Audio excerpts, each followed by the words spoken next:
Okay, Hollywood is absolutely buzzing right now, and it's all down to like 17 seconds of silence. Seriously. Yeah, it's pretty wild, that silence. That's the sound of power, really. It's Sydney Sweeney, rising megastar, right? She's doing press, and boom, one incredibly awkward, perfectly timed non-answer. Uh-huh. And she basically confirms the huge rumor tying her to Bond 26, the next James Bond film. But she didn't stop there, did she? That's the kicker. Not at all. She didn't just nod to the corporate interest. She flat out rejected the old Bond girl baggage. She quipped, "I think I'd have more fun as James Bond." Oof.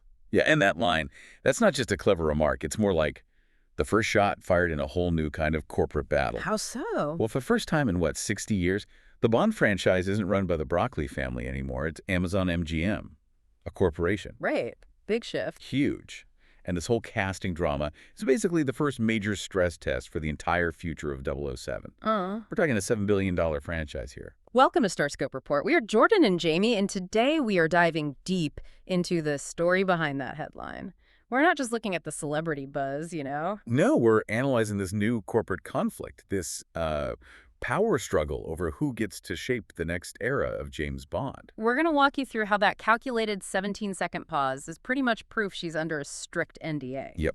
And we'll trace how this rumor, starting with Jeff Bezos apparently wanting her at a wedding. Seriously, a Oh, wedding. That's the story. How that kind of personal wish potentially became a top-down corporate mandate that people can't just ignore anymore. And maybe most importantly, we need to unpack this massive potential tension between the owner, Jeff Bezos, Right. and the super A-list creative team they hired. We're talking director Denis Villeneuve and producer Amy Pascal. Exactly. This is the deep dive into the new high-stakes world of Bond. So let's start with that silence, the calculated silence. Okay, set the scene for us. When did this happen? This was October 2025. Sweeney's out promoting her new biopic, Christie. She sits down with Variety, and inevitably, the interviewer brings up those Bond girl rumors that were, like, everywhere over the summer. And her first response was just, "I can't.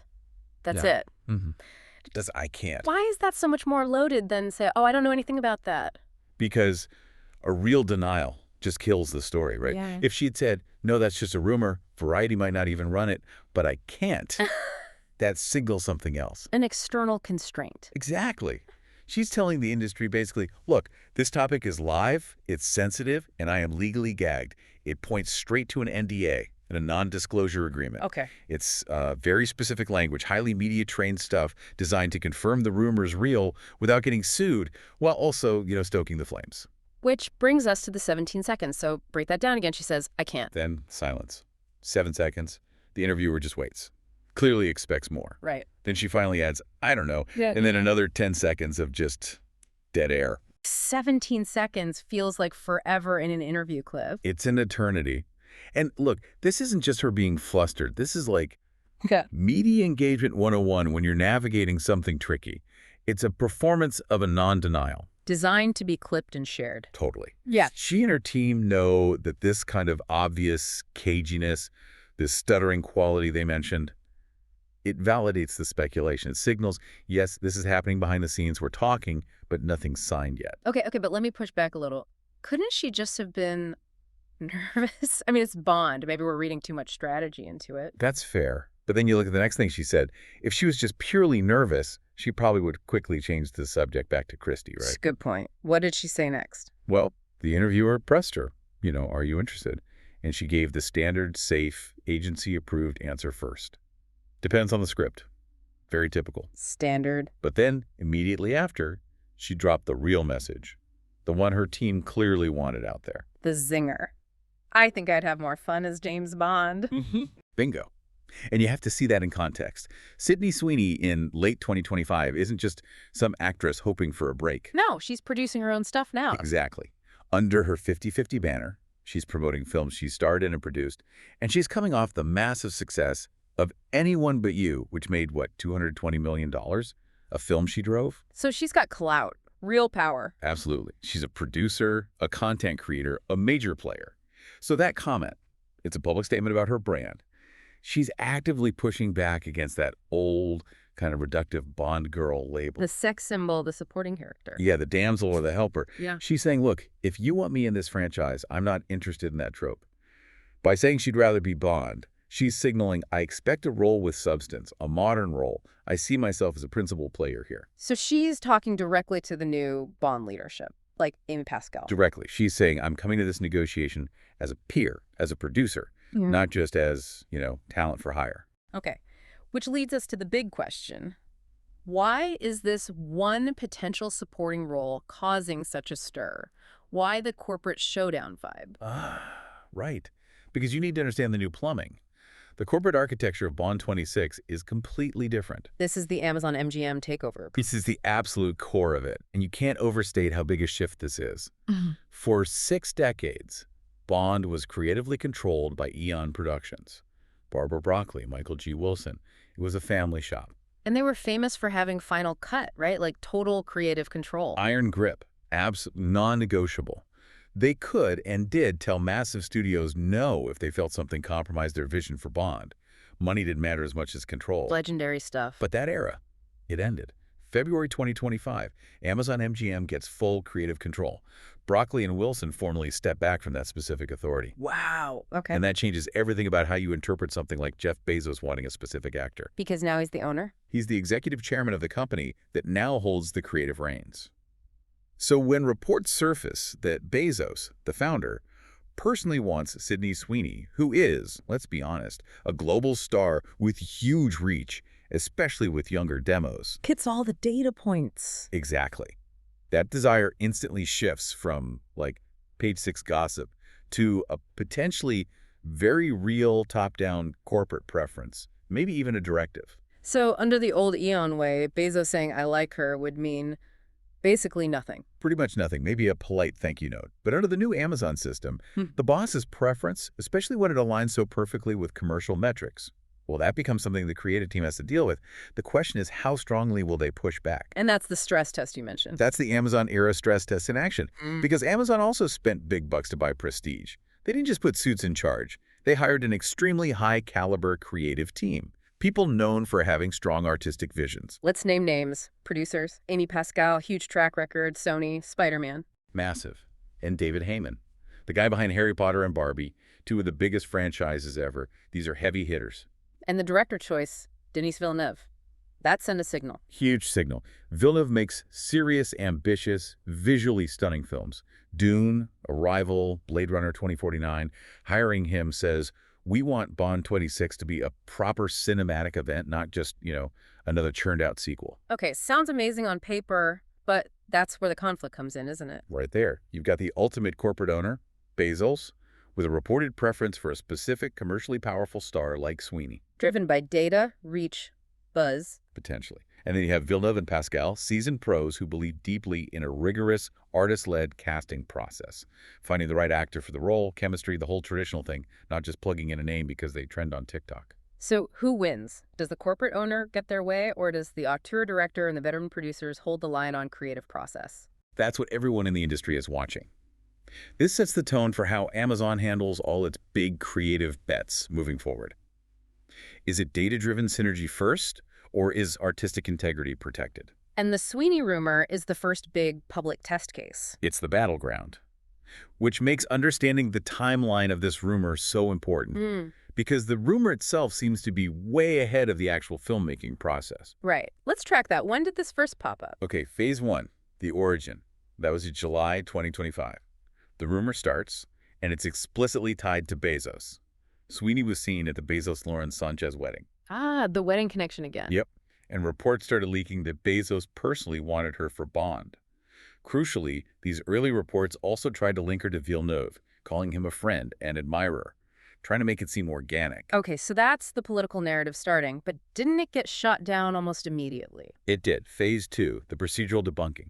Almost instantly, other reports came out pointing out the flaw in the logic. That's just... Sweeney couldn't possibly be in formal talks because the single most important piece of the puzzle was missing. James Bond himself. They haven't cast 007 yet. And the Bond process is always lead first, then supporting cast for chemistry reads. Always. You absolutely have to cast your Bond before you cast anyone who will have significant interaction with him. It's just basic filmmaking logic, especially for this franchise. So we had this immediate clash. The political reality, Bezos wants her, versus the procedural reality, actual talks are impossible right now. Perfect tension. But the rumor didn't die. It actually got stronger. Mm-hmm. Phase 3, escalation and validation. By October 2025, the story jumps from, like, UK tabloids to Variety, a respected Hollywood trade publication. That gives it way more legitimacy. Huge boost in credibility. And Variety reiterates that the Bezos interest is still a factor, still driving the narrative. And that's when Sweeney gave the "I can't" and the 17-second pause in her Variety interview. Exactly. Yeah. Which basically confirmed, yes, the corporate interest from the top is real, it's active, it hasn't gone away. But the procedural problem, still there. Bigger than ever, actually. Why bigger? Because the central obstacle hasn't moved an inch. They're still searching for the new 007. Reports suggest they want someone younger, maybe under 30, British obviously. That search hasn't even formally begun, likely starting sometime in 2026.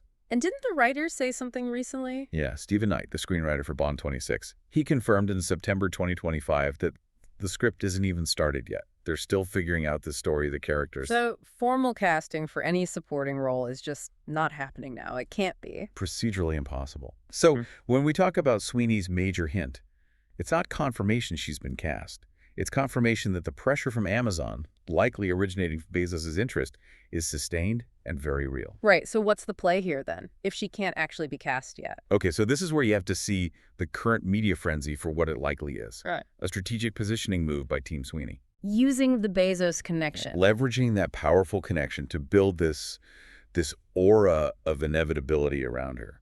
They want everyone in Hollywood, especially the Bond creative team, to see her as the corporate-backed frontrunner right now. Make it feel like a done deal before it's even discussed. Kind of. The goal seems to be make it so that when Villeneuve, Pascal, and Hammond finally do start casting supporting roles, probably in 2026, the question isn't, who should we audition? It's, okay, how do we best integrate Sydney Sweeney, the star Amazon clearly wants? Trying to bypass the traditional creative process. Or at least heavily influence it from the outside using corporate weight. Yeah. Oh, wow. Okay, so this brings us to the end game, the possible outcomes. What should we, the listeners, be watching for? This really feels like a test case for the whole Bond future. It absolutely is. I think there are basically 3 scenarios to keep an eye on. Scenario 1, we'll call it the corporate win. What does that look like? That's the irregular announcement. Sweeney gets announced really early, maybe even before they announce the actor playing Bond. Or it happens in a way that feels rushed, maybe leaked strategically. Signaling what? Signaling that Amazon's priorities data, demographics, social media buzz, maybe Bezos' preference, overrule the traditional artistic process. If that happens, it tells you a lot about how Amazon plans to run its big movie franchises. Corporate synergy first. Okay, scenario 2. The creative win. This is where a completely different actress gets cast. Maybe someone Villeneuve has worked with before, or an unknown Pascal discovers through auditions. Someone chosen after a long, proper process with chemistry reads. What does that signal? That signals that the A-list creative team successfully defended their process. They kept the corporate influence at bay and prioritized artistic fit over commercial metrics. It preserves the Bond brand's prestige factor. And the third option seems like there might be a middle ground. There is. Scenario 3. The synthesis or hybrid win. Sweeney does get cast, fulfilling that corporate desire. But it only happens after a formal, public, procedurally correct casting process. After Bond is cast, after chemistry reads are done transparently. So everyone gets something. Kind of. It allows both sides to claim victory. Bezos gets the star he reportedly wanted.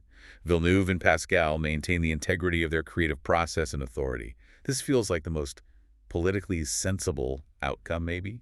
The one they'd aim for if possible? So the real indicator isn't necessarily Sweeney's casting news itself? No. The key thing to watch, the next domino that really tells this story, is the announcement of the actor playing James Bond in Bond 26. Why is that the key? Because that choice, the age, the look, the vibe of the new 007 will dictate everything else. It sets the creative tone for the whole film, the whole ensemble. And tells us who's really driving. Exactly. That single casting choice will reveal whether it's ultimately the corporate data and desires or the creative team's vision and process that holds the steering wheel for the future of James Bond. That's when the stress test really delivers its results. You've been listening to Starscope Report, where Jordan and Jamie uncover the stories shaping Hollywood, music, and pop culture. Thanks for tuning in, and we'll catch you next time.